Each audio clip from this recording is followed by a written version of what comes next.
What's up, guys? Thanks for watching the podcast. I truly appreciate it. I would really appreciate a like and a subscribe from you. That helps the YouTube channel grow. And I wanted to drop in and remind you one more thing. If you have any friends, family, or anyone you know looking to buy, sell, or invest in real estate, please have them call me.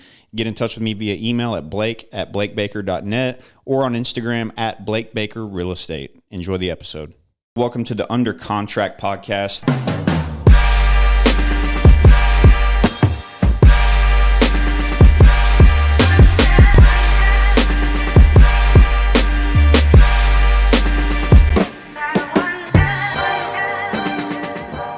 Ladies and gentlemen, welcome to the Under Contract podcast. I have no idea what episode number this is. I think we're in the 30s, somewhere around there. Today we have Miss Hannah Bailey. Let's give her a round of applause. Why don't you tell us who you are, who you're affiliated with, what you do? I am Hannah Bailey. I'm with Bryan & Bryan Inspections, and I do their growth and business development and agent education if we're getting technical. And when you say inspections, we're talking single-family home inspections and, any purchase. So anytime us realtors have buyers, they're going to buy a property and they're going to do an inspection on that property to make sure all the, everything's in order on the property. Yep. You are an ambassador for this great company, Bryan & Bryan. They've been, y'all might have done my inspection in 2014 when I bought my first house. My agent at the time was Mark Benoit in Pasadena, I think. Yeah, that's who I bought my first house with. I think that's who we used, Bryan & Bryan, at the time. So y'all been around a long time. Yeah, 30 years this year. 30 years. 30 years. Yeah. So how many locations? I know y'all have several in this area, right? Yeah, well, we just have the one office in Pearland. Okay. It's right next to the Greg's property, actually. It's all gated in with all their little chickens and turkeys. And what is that, the Greg's property? What is that? Yeah, Greg and Teresa Bryan. Oh, the owners. Bryan. Okay. Yeah. They'll argue that Teresa is the first Bryan, so let's make that clear. But we service Houston, Austin, Dallas, and San Antonio. So the inspectors will go to Pearland to train, and then after that 3-month training is over, they move back to where they are. They go back home, and they inspect in that area. Oh, so it's kind of like a real estate brokerage in a way. Kind of, yeah. Yeah, because you don't necessarily, as long as you're in Texas, you can hang your license anywhere in Texas, really. Well, not anywhere. Some people are going to turn you down. Like, I'm sure there's brokerages in Dallas. If I went and I was like, hey, I'm in, League City, they'd be like, where is that? No, go away. Yeah. But I didn't know y'all were all over the state. That's crazy. Yeah, all over. Dallas, San Antonio, and Austin are some of our newer expansion markets. They started in Pearland because Teresa was the real estate agent, and then Greg was the inspector. Oh. And then they built it from there. And then they never wanted to corporate or franchise. So we just have the inspectors come to that one location to train, and then they move back and train, or inspect where they live. So how does that work? Do you have, say if I was to get, I guess you have to get licensed through the state of Texas, right? Isn't it actually through TREC? Through TREC, yeah. Yeah. So do you work under an inspector, like a master? Is it kind of like, so you have like a master and a journeyman? You ever heard of like electricians or like that? Mm-hmm. Or like real estate brokers? Like I was a sales agent for a while and then I was under a broker, but now I studied and got my broker's license. Yeah. Is it kind of the same setup? To be honest, I'm not sure. I know that to be qualified for an inspector, you just have to go through the school and get your certification. But if we are under someone, it 100% is Greg and Teresa. Yeah. It's funny because home inspection is one of those things where I've done mostly listings throughout my career. I would say it's probably 70-30 as far as like listings versus buyers. Yeah. So I've gotten to see all different types of inspection reports. And there's, that you have y'all. I work with Tommy at Pillar to Post. He's awesome. And there's a couple like mom and pop shops around where it's just like one guy who has his own company.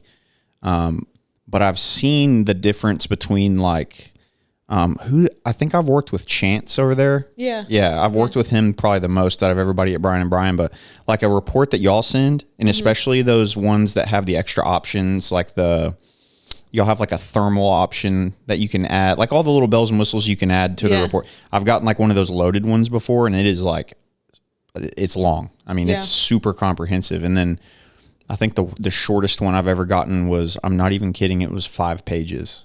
Which, from us? No. Oh. From some solo guy who it's I like, see. Bob Smith Home Inspections. Yeah. And it was literally 5 pages. And I'm like, wow. Because for people who don't know, like an inspection report, I mean, I've seen them go, 25 pages. I've seen them go, up into the 50, 60 page, like crazy stuff. And depending on, like I think y'all will just do like a list of stuff and then you'll actually go and do the photos and everything. So a lot of my sellers are actually like taken back when I'll be like, hey, they want to do their inspection this day at this time. And they're like, okay, well, how long does it usually take? I'm like, oh, like 4 or 5 hours.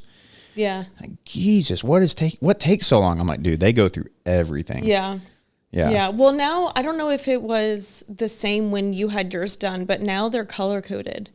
So like you can still access the full truck version. I call it the boring version. Yeah. Because it's just all that black text on there. Mm-hmm. But they have it split up so it's different categories instead of just everything at once. So it's not so overwhelming. So you have exterior, like electric, plumbing, like different categories of like what they're looking at? Yeah, they're still categorized, but they're also color coded. So blue is more of like your maintenance items with inspector notes. Orange is more of your recommendations, and then red for your safety hazards. Yeah. Yeah. Yeah. I just did a deal with, I'm not going to say the address because then people could look up who this guy is, but it was a deal where I could tell the other agent was pretty new. Yeah. And if you have a newer agent who doesn't know how to like read a report, because like an inspector is going to say, this electric box, while there's no present issues, it seemed to be functioning as it should. It's from 2010 and code is different. So then they have to say like, it's technically not up to code, but then you'll have like some newbie agent, like, even though it's fine, they'll be like, oh, we need to replace the breaker box because it's not up to code.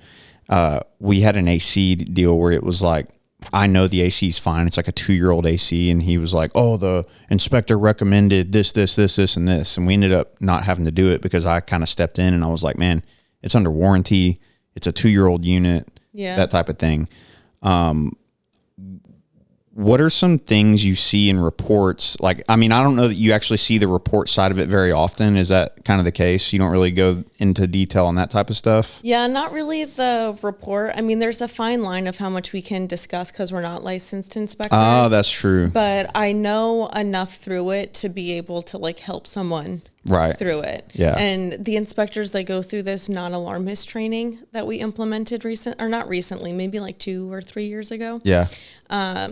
And so it helps them discuss the report without alarming them and helping them like bring their perspective into a more realistic thing. Like, hey, yes, this is on there, but you don't have to worry about it. Like the GFCI. Right. We saw that all the time. If I had a nickel for every GFCI I've replaced, and I mean, it's a common thing. And,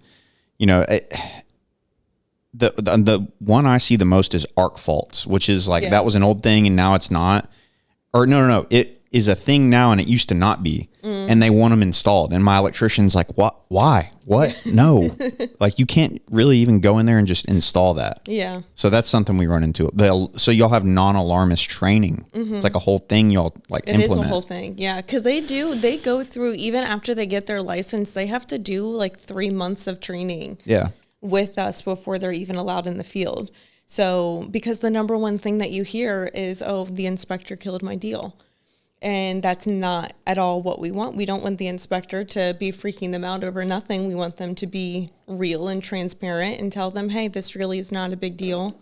Like one thing we see on the safety hazards, like on our sample report that I go over a lot, there's 2 things that come up on the safety hazards. One is a broken attic ladder, and then the other is the tempered safety glass.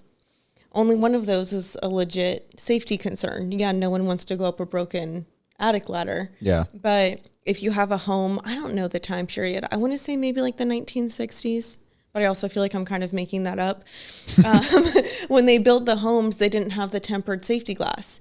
So like now when you break a window and you get it repaired, it's automatically that tempered safety glass. Every company has it. But you have one of these historical homes that has the regular glass on it, it'll come in there as a safety hazard. Yeah. Is it really affecting the overall health and performance of the home? No. But does it still have to be categorized as that according to TREC? Yeah. Yeah. So they can kind of break that down, because then you're going to have a buyer, you need to replace all of the windows in the home. And you're like, no. Yeah. So it's tempered safety glasses. Like, say if somebody hit a baseball through this window right here, it would like not shatter into a million pieces. It has like it's a film on it, I think, right? Like a windshield would be. Yeah. Mm-hmm. Where it's like like a it'll non-shatter. more like go out as opposed to just. Yeah. Yeah. Because I've run into situations where, say like an upstairs bedroom window, there's a code now where like the base, like people can't see off camera. I have a window right here, but the base of that, like the windowsill has to be, I want to say, this is also, I feel like I'm making this up, but I would estimate like 24 inches above the ground. Like like if you go to like a 1960s 2-story house, there's windowsills that are like, I mean, on the ground almost. Mine in Virginia was like that. Yeah. So like a 3 or 4 year old, you know, playing around, say they're running across the room, they could go through the window and out the second story window. Now it's a safety, it's code now to have a higher windowsill so they don't go flying through the window just because it's so low. Yeah. So, I mean, what are you going to do? It's like, oh, well, we need to have we need to have the house reframed in this window. It's like, no, I mean, so that's crazy though. I didn't know y'all had like a non-alarmist training, because that's actually really useful, because I have had some inspectors, if it's a combination of an alarming inspector and an inexperienced buyer's agent. Yeah. That's like the deadly combo. Yeah.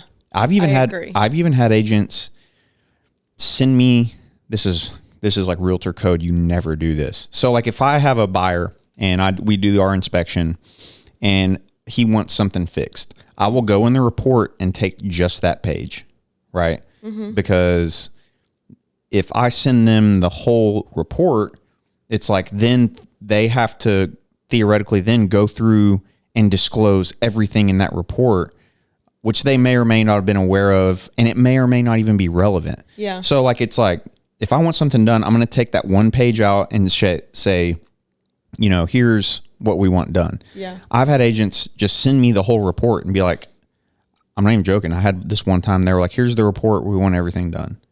Like, dude, what? Go find a new house. Yeah. Yeah. I mean, that can be an issue, because then it's like you have a spooked buyer, you have a seller that's pissed off because obviously it's not reasonable to fix everything. You know, you can have a brand new home. I don't care if it's like not even done yet. I mean, y'all do. So tell them about your, you have like for like new constructions. What do y'all offer? Like you have like a several step, like you do like a pre-frame or a pre-sheetrock and then a post and then before closing or something. Yeah. So phase 1 is pre-pour before the foundation is poured. Phase 2 is the pre-drywall before they put the walls in. And then phase 3 is the final. So after the home is built and the appliances are in. And then we do the 1-year builder warranty inspection. That's a year after. Yeah, our system will automatically send an email out 8 to 10 months after the final, like, hey, your 1 year's coming up.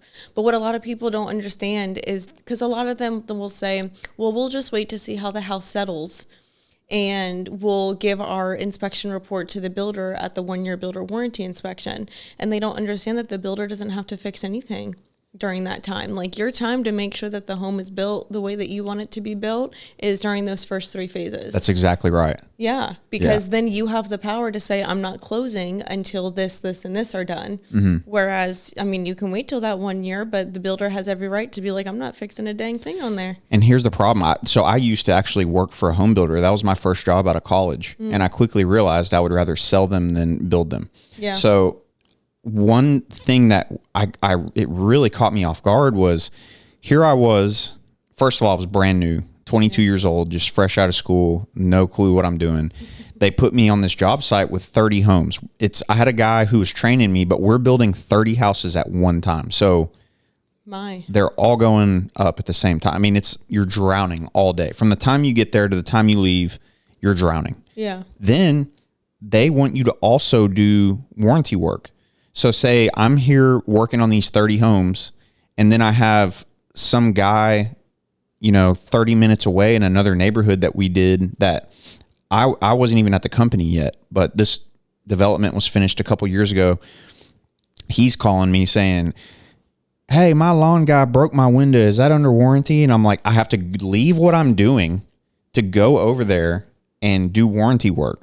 Yeah. Or you look at it. And like, you're pulling me off this job to go over there. And I mean, the company was good about covering everybody and doing warranty work. Like, don't get me wrong, but I just felt so spread thin at that moment where I'm like, man, they really need a separate warranty department. And I don't know if a lot of builders have that, but my point here is, when you are in new construction, when you're buying a new construction home, you really need to, like you said, having that pre-slab inspection, especially the pre-sheetrock. That's huge. The last time they can see behind the walls. The last time you can see behind the walls, you could see all the plumbing, the studs, just anything that, like, you'll see them cut studs too short and then try to just like nail them in there and just like make it bridge that gap with the nail. And you can really see, because like the frame is your whole, it's like the skeleton of the house. I mean, that's the whole structure. That's going to be the integrity of your house.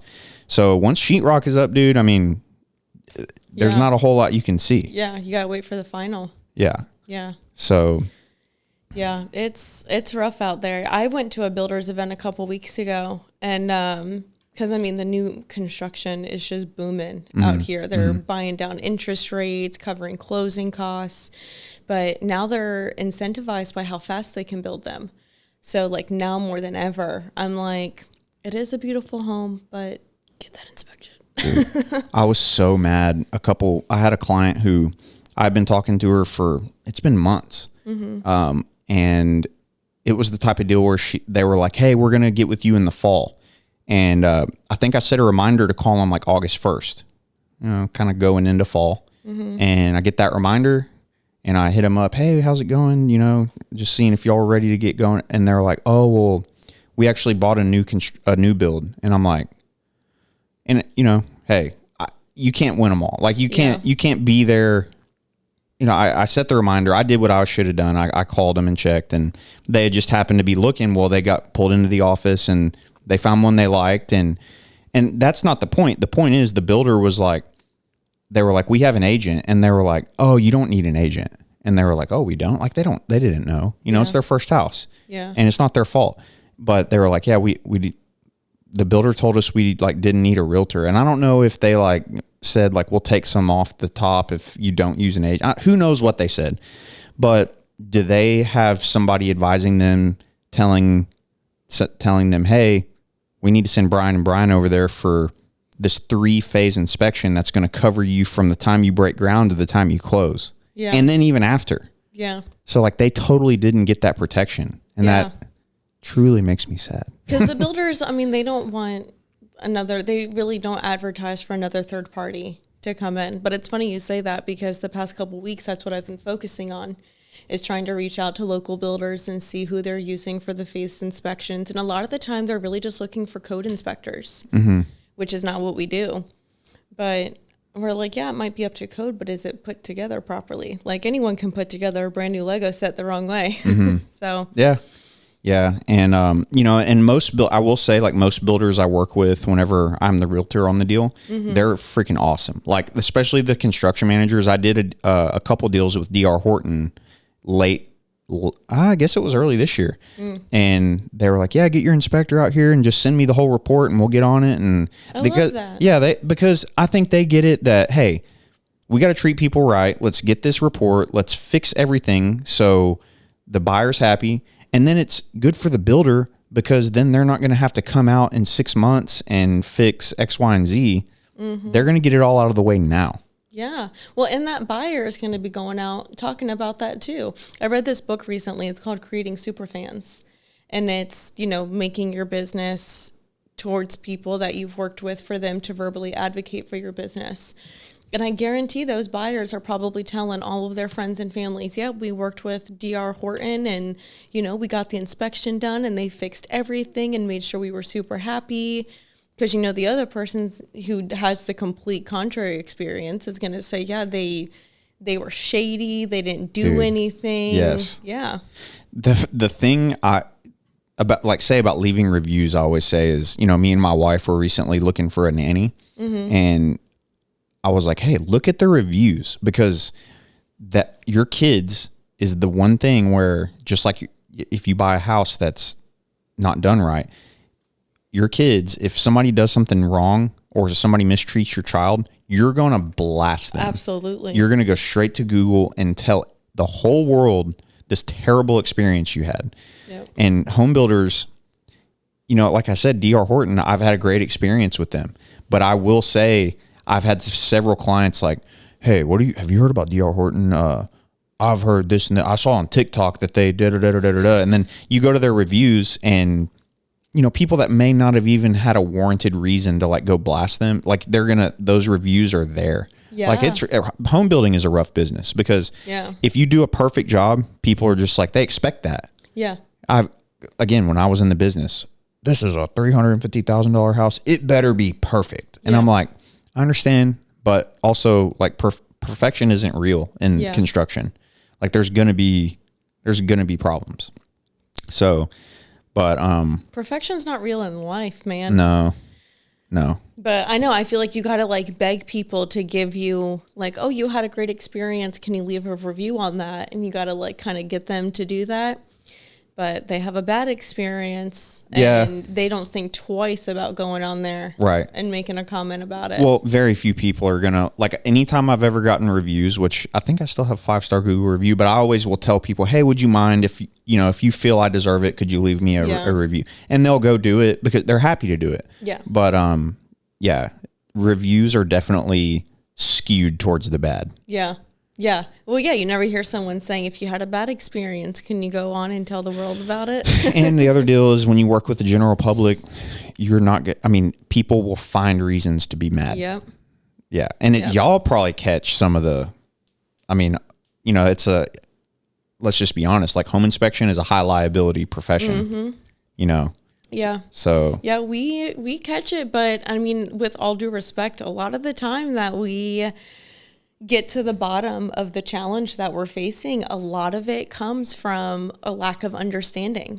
And a lot of the times on the agent's end, like they'll say, oh no, like on the WDI, like, no, the wood's not rotting. There's literal like pieces of wood coming out with termites in them. What do you mean? And they'll say, the inspection report scared my buyer. Did the inspection report scare your buyer, or did you not feel comfortable enough discussing the items in there to help your client understand them? Which is why I dove so hard into the agent education aspect of it, because the best way that you can feel comfortable is to be able to provide the best education to your client. Yeah. So, which is a hard pill to swallow for some people. It is. And, luckily, like I said, with me being in the home building business before, I already kind of had an idea of what inspection reports would look like. So I knew going in, like, this is a big deal. This is not a big deal. Obviously, if you have on the corners of your door frames, if you have big cracks running up the walls and cracks in the brick, it's like, okay, we need to maybe get a foundation guy out here. Yeah. But, it really does come with experience as an agent to like go through a report. I've seen hundreds at this point. So, but if you're a newer agent, it's really nice to have an experienced company like Brian and Brian, because you could call, like when I was working with Chance, I would call him and be like, hey, Chance, you did this inspection a couple of days ago for my client. And he'd be like, oh yeah, that. And I'd say, what were some of the main things you thought? And he would tell me like his main concerns. And then he would be like, like the GFCIs, like, is it code? Should it be changed? Yeah. Is it like something dead, like really serious? No. Yeah. And most people are going to be concerned with cost. A GFCI they used to be like $30. They're probably more expensive now, but it's not like a crazy cost issue. Like most people want to know that the roof, the foundation, the AC, and the window, the windows is a big one. Cause new windows on this house, if I did windows on this house, it'd be like $30,000. Windows are expensive. Windows are expensive, especially now they have, like the different tints on them to block out like a certain percentage of heat. I remember a window salesman came over to my house when I first moved here, and he has like all the different screens and like his lights set up and everything. And we are like, all right, how much is it? And it was like $50,000. And we were like, Oh my God. I think we'll roast instead. Thank you. My grandma just got hers done. She has a little 1,500 square foot house in Pasadena. She's been there since 1965 or something. Oh my. But it was the original windows. So just one pane, like when the sun comes out, it gets super hot. Yep. Well, she finally got new windows and she's so proud of these windows. And it really does make a difference because the house actually stays like a good temperature now. But yeah, I mean, it was, this is a rectangle house, very basic, not a crazy amount of windows. And it was still like $17,000 for new windows. Yeah. I don't know why they're so, I guess cause you have to measure them and custom frame cut them and stuff like that. But are window sizes really that different though in homes? Well, I don't know. I mean, maybe if you had like, say like this whole neighborhood is all the same builder, like my street here is all the same builder. So maybe they like have like I want to say like a code book of like, here's all our window sizes we have or something like that. Sense. I'm not sure. I'm sure for the cookie cutter homes, it's a little bit easier. The ones that are the exact same, just have a different address. Yeah. So, but yeah, one of the things I run into a lot with windows is whenever that seal goes and you get the fog in between. Yeah. My mom's trying to talk my dad into getting new windows right now, but for that reason. Yeah. But, so do you have anything? What are some things that as a rep for your company, what are some things you want the public to know about? How they can get in touch with you, or anything you would want them to know about your company?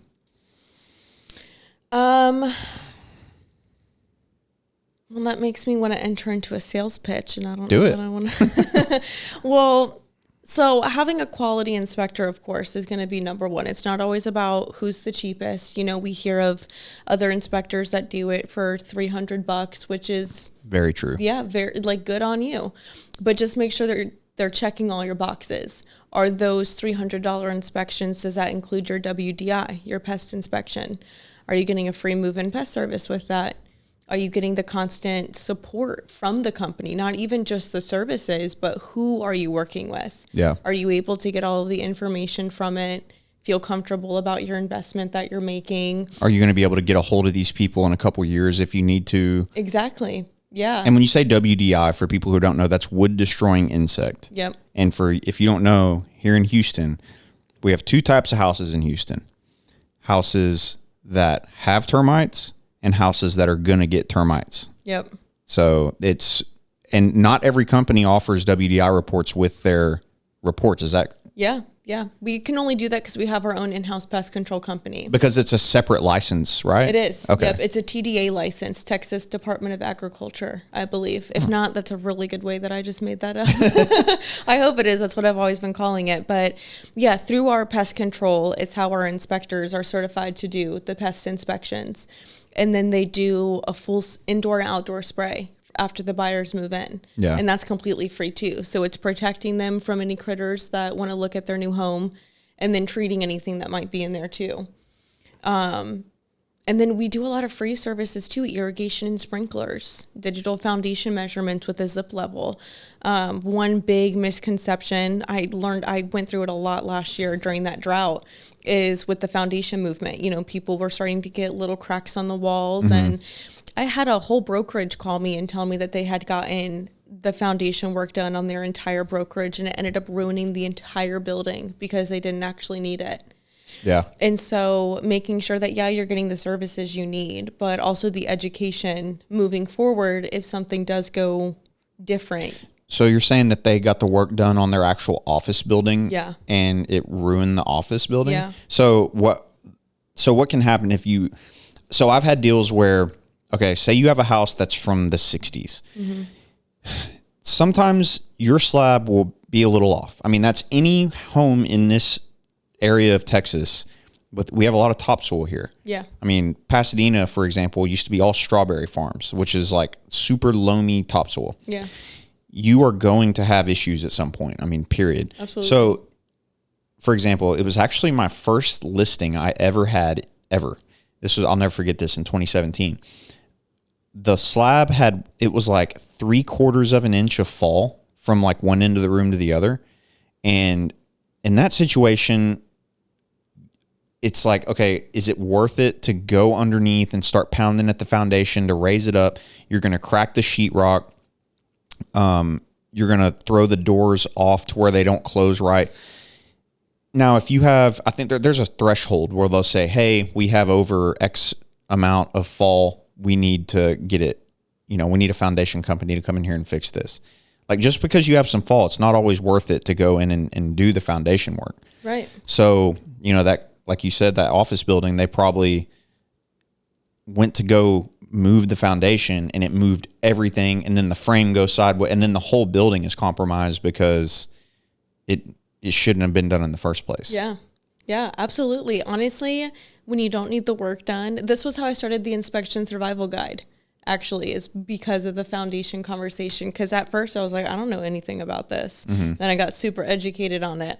But when I moved here, I saw a lot of people watering their homes, and I thought they were like a little cuckoo. Yeah. And then I realized it's for the foundation, because all foundation problems stem from is uneven moisture content in the soil. Yep. And Texas has very clay-like soil, and if you have big trees that are soaking up the moisture content from under the house or anything like that, it can throw it off, especially during certain times of the year. During droughts. I mean, the ground just sinks down in droughts. Yeah, so go out there and water your house. Yeah, you could see the dirt pulling away from my slab. Yeah. And I mean, this is a post-tension, almost brand new slab, so I wasn't worried about it. But, dude, it got so bad that I guess it was, man, it must have been in like late December. I don't know why it happened so late. It was like way after summer. But I'm driving down the freeway one day. It's like, dude, it was like 35 degrees and raining outside. It was a miserable winter day. And my neighbor calls me. He's like, hey, where are you at? I was like, oh, I'm on the freeway. He's like, did you leave your water sprinkler on in the yard? And I was like, dude, I haven't turned my sprinkler on in months. I'm like, man, I'm about to pull up right now. So let me see. I pull up.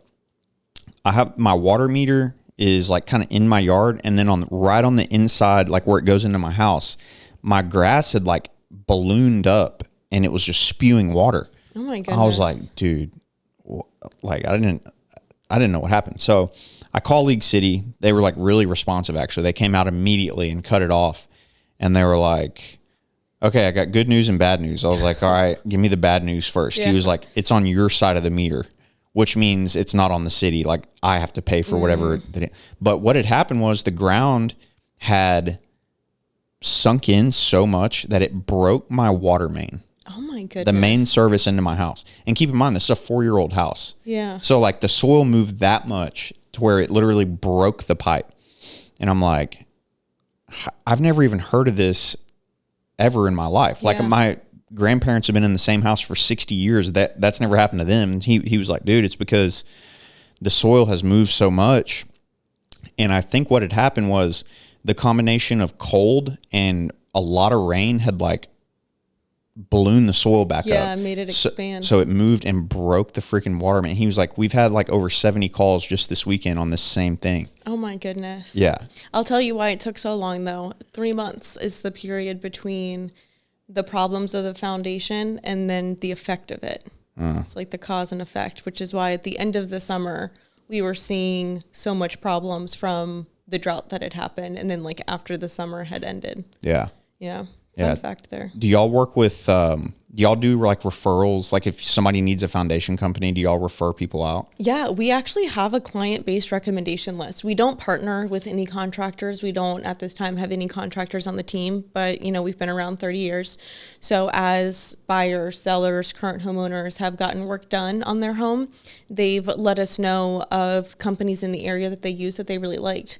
So they started making a list, and like we update it, as we hear of like some companies aren't around or their quality got really bad or something like that. But we try to keep a couple of all of them, because we all know what happens when you Google HVAC near me and you're like, I don't know which one to go by. So it kind of gives you like a starting point to get there, but we don't have like a partnership with any of them. But yeah, we have foundation, HVAC, plumbing, stucco repair. Yeah, I always try to go, especially with foundation, because I've had deals where you have a foundation issue and then you have a couple companies quote it. I had one deal where I'm not even joking. One company was $19,000 and then the next company came and quoted it and it was $2,700. Oh my goodness. I'm like, how are y'all $17,000 apart? But the point being is you want somebody that's been around for a long time. So like with foundation, I generally try to go with Refer Allied or they're a big one. Atlas is another one. Just anybody that's been around a long time, because a lot of foundation companies do offer that full lifetime warranty on their work.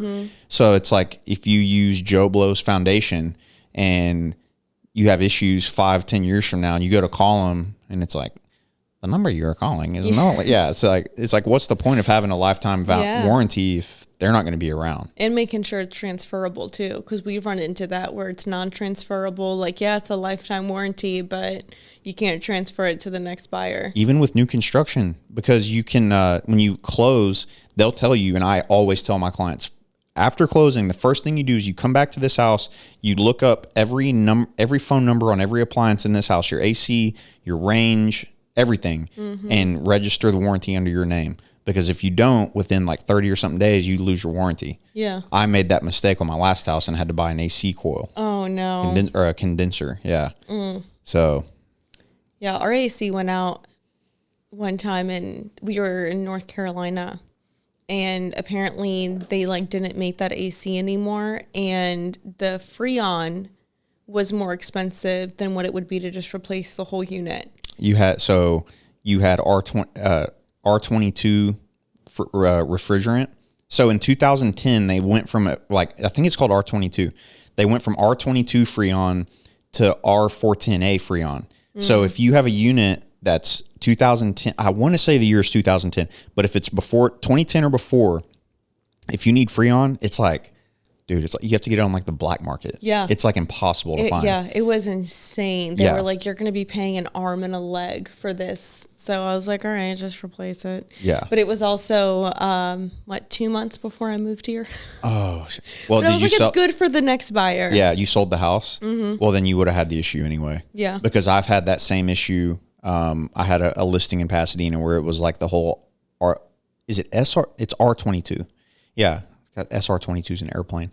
But it was the whole deal where my seller was like, here's the number one freaking thing with AC units. You could have a unit that's 20 years old. It's like limping along on its last leg. And you hear, then they go, well, it's always been fine for us. Yeah. We've never had a problem with it. Yeah, okay. I get it. I understand. Yeah. But I always say, put yourself in the buyer's shoes. They're going to have to replace this thing within a year or two. So we got to come to a conclusion that makes sense for everybody here. Yeah. But the R22 is definitely, it's a tricky conversation to have. I keep thinking of R2D2 every time you say that. The Star Wars guy. Yeah. Yeah. Yeah. But anyway, we're 38 minutes in. It's crazy how fast time flies when you're having fun, huh? It is crazy. I wanted to tell you, my wife, I told my wife, like I said, she went to Target, but I said, Hannah Bailey with Brian and Brian. She said, yeah, she makes her TikToks or her Instagram videos are hilarious. So she likes your videos. I love that. I get that a lot. I did just download TikTok again. Oh, really? Yeah. TikTok's a good one where if you'll post something and it'll randomly go crazy. Yeah.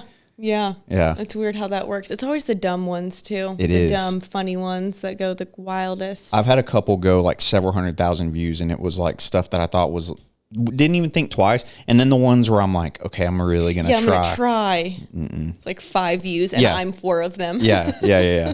The one, I thought you had one that was funny. It was like, what was it? It was like when they hired me for my bubbly personality, but they didn't realize that it wasn't fake and this is really how I am. Yeah. That was funny. Yeah. Yeah, that one was good. I was eating a bomb sandwich during that time too. It was a ham and cheese sandwich. I remember that perfectly. Because that's what made me want to do the videos, because I literally was sitting in my car and I was eating it. And sometimes you just eat something good, you're vibing to the music. And I just was like, how funny would that be if I'm just in the background, like eating and going like that. And then I have some text on it. Because the text makes them stay on the video longer. Yeah. And then it worked. Because you're in your car like all day probably, Yeah, huh? all the time. I've put 51,000 miles on that car in the past 2 years. Holy crap. Yeah. I'm right there with you. I mean, I've put some miles on my trucks. Yeah. So, yeah. It's funny. I'm one of those guys where like I'll do lunch, but I have zero problem eating by myself. Yeah, like, same. I've eaten so many meals in the truck, just like that, just like sitting in a parking lot. Yeah. I'm even gotten to the point where I'll go in the restaurant, get the food, go out to my truck and eat it in the parking lot. Yeah, I do that. Sometimes it's just a vibe. Yeah. And like with us, we're talking to people all day. We're around people all day. Yes. And so when I get that couple minutes where I don't have to be answering my phone, I don't have to post anything on social media, and I can just sit there and eat, I'm taking it. I don't care where I am. Yeah. No, I feel you. I feel you. Well, anything else you want to add or let the public know? Well, I guess to answer your question before, Brian and Brian Inspections, Google us. We have thousands of reviews on Google. We're just under 5 stars, 4.9. You can visit us at inspectorteam.com or call us at 281-484-8318. 281-330-8004. Now, That's it. That's a pop quiz. From you being from Virginia or Virginia, do you know what that phone number is? 281-330-8004. It was a Mike Jones rap song back in the day. I have that song on my Spotify. There you I was go. listening to it the other day. All right, she passed the Houston test. Yeah. So Yeah. cool. Well, thanks for coming. Thank you for Enjoyed having me. it. Oh, what are your socials so everybody can go follow you? Instagram is Hannah HANNAHBHTX. Not a fan, but I have it on all my business cards now, so I have to just roll with it. TikTok, it's That Inspection Chick. Nice. And you just got on TikTok. I just literally 2 days ago. All right, let's run it up. That Inspection Chick. That I like it. Inspection Chick, yeah. Okay. All right. We will post this hopefully later tonight, and we will Cool. talk to y'all later. Love it.